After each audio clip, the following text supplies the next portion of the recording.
Dans cette vidéo, je vais répondre à un message que j'ai reçu d'une abonnée sur Instagram. Je vais poser le contexte ici et je vais vous présenter la façon dont moi je traiterai cette question en accompagnement.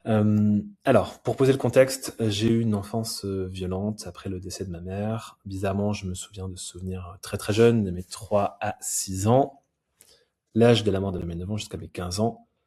D'où ta vidéo m'a parlé. La vidéo en question, c'est celle sur les souvenirs. Je sais qu'elle a été beaucoup commentée, partagée sur Instagram et elle est aussi dispo dans les shorts sur YouTube.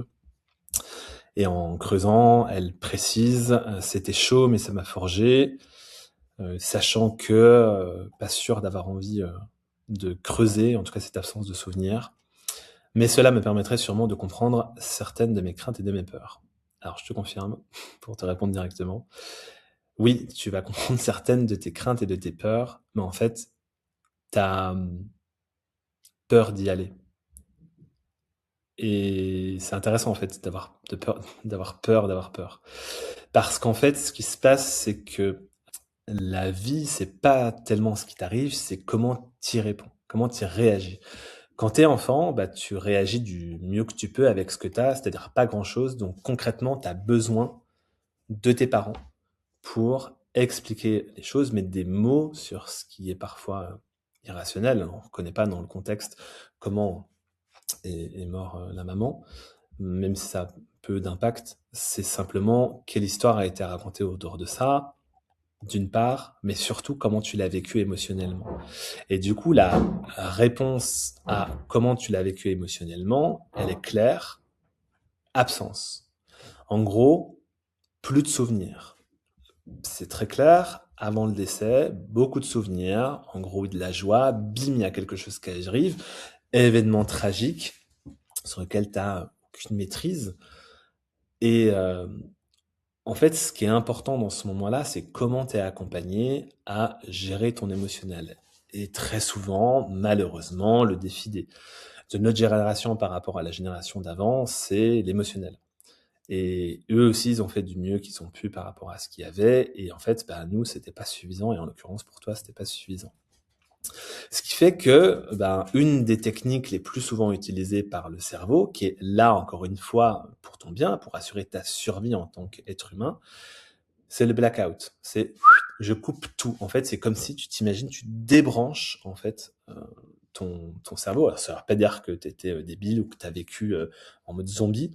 Tu étais présente, mais toute cette partie-là, il y a une telle violence émotionnelle que ton corps s'en souvient. Là, on n'en parle pas dans les messages. Ton corps s'en souvient. Il y a des résonances de ça dans ta vie, c'est sûr. Et ton corps, ta tête, elle a déconnecté. En fait, il y a toujours le bouton, c'est comme si tu appuies sur un interrupteur, mais qu'en face, il n'y a pas la réponse. Sauf que si tu décides de reconnecter l'interrupteur à la réponse, donc à la réponse émotionnelle, là, tout de suite, ça va être beaucoup trop violent.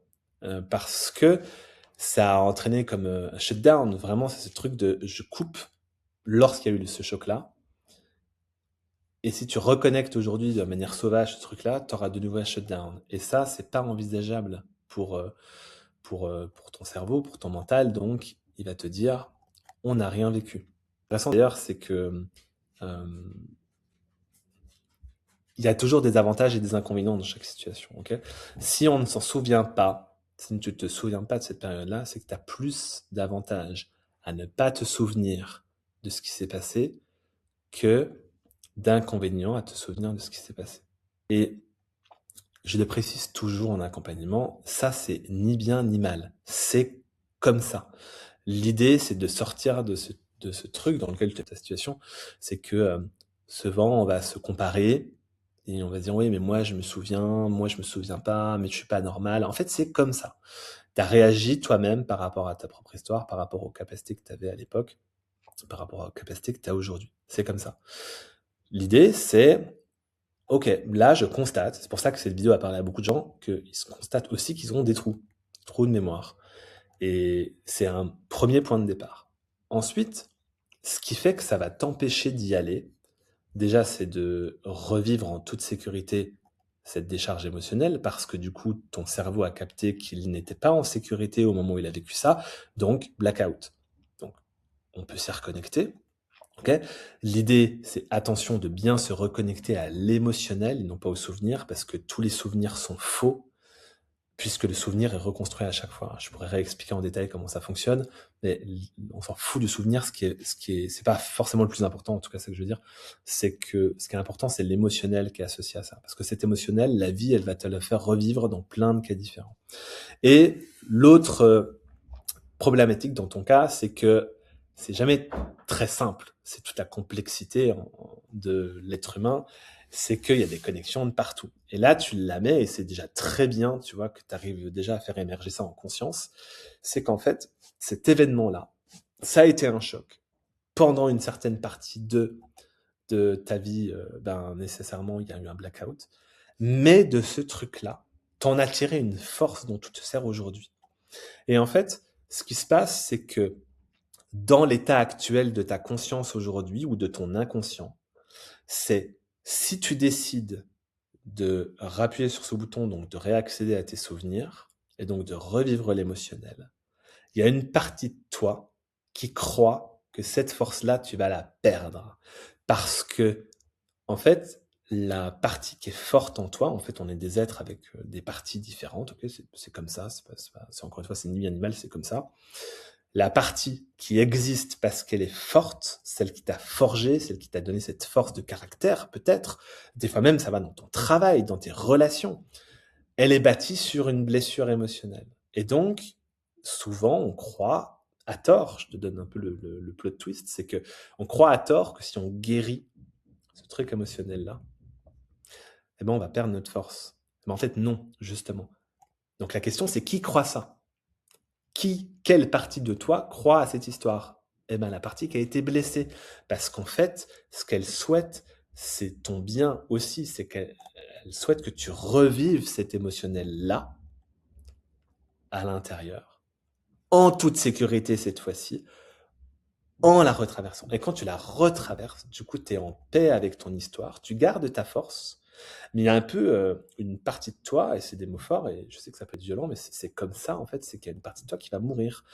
Une partie de toi à l'intérieur qui était blessée, et tu vas, on peut dire plutôt faire la paix, mais c'est vraiment une forme de mort, hein, c'est mort de l'ego, puisque c'était ton ego, ton masque, ta force, elle est réelle et en même temps basée sur cette blessure-là.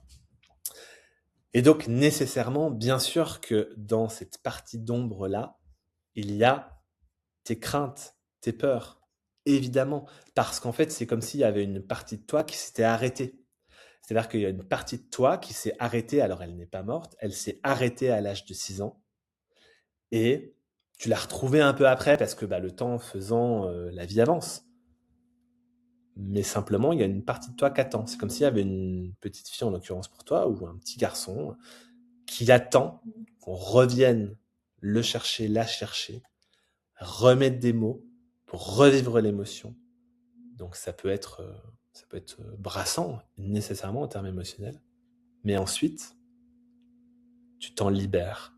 Et tu vas voir que d'un coup d'un seul, tes craintes, elles vont prendre leur vraie forme. Tes peurs, elles vont prendre leur vraie forme.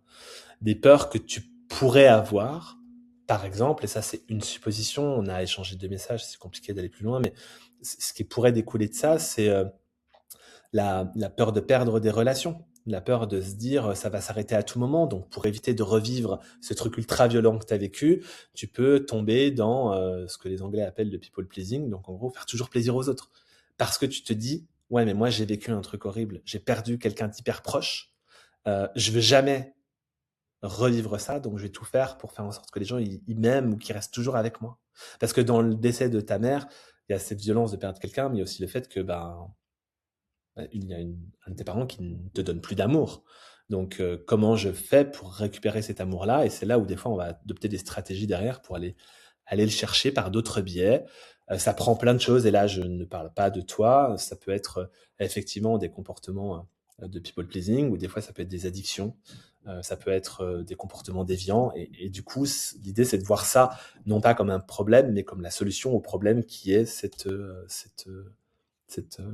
charge émotionnelle non traitée, non digérée. En fait, c'est ce que j'appelle de l'intégration émotionnelle. C'est il y a comme un choc, tu vois, ça va faire un choc comme ça. Et l'onde de choc, plutôt que ça ressorte en pleurs, en cris, en injustice, parce que c'est injuste, que c'est injuste ce qui s'est passé. Ok, voilà, c'est injuste, c'est triste, c'est horrible. Et ben cette onde de choc, elle est toujours en toi. Et par moment, elle va se réactiver. Et comme la moindre résonance de cette blessure-là va être assimilée par ton système nerveux à un danger, presque même un danger de survie, de mort, il va te demander d'adopter des stratégies pour éviter de vivre ce truc-là. Et, et juste quand tu prends conscience de ça, déjà là, tu t'en libères. Et ce qui est possible aussi, c'est que juste à écouter ça, tu peux avoir de l'émotion qui vient. En fait, juste vis-le, intègre cet émotionnel-là en laissant le traverser, en évitant toujours de se raconter des histoires parce que ton cerveau, lui, il aime pas tes émotions. Ok, c'est dans l'émotion, il y a de l'instant présent. L'instant présent, il déteste ça. Quand on est dans l'instant présent, il n'y a pas de pensée. Et il n'y a que des émotions. Donc, c'est-à-dire qu'en gros, dans l'instant présent, lui, là-dedans, là, il n'existe pas. Donc, ce qui est important, c'est si jamais il y a de l'émotionnel qui vient, ben, tu le laisses traverser. Tu te laisses traverser par lui. Et c'est comme ça que petit à petit, tu vas pouvoir revivre ça, te libérer de ça, avoir accès à des souvenirs qui vont remonter.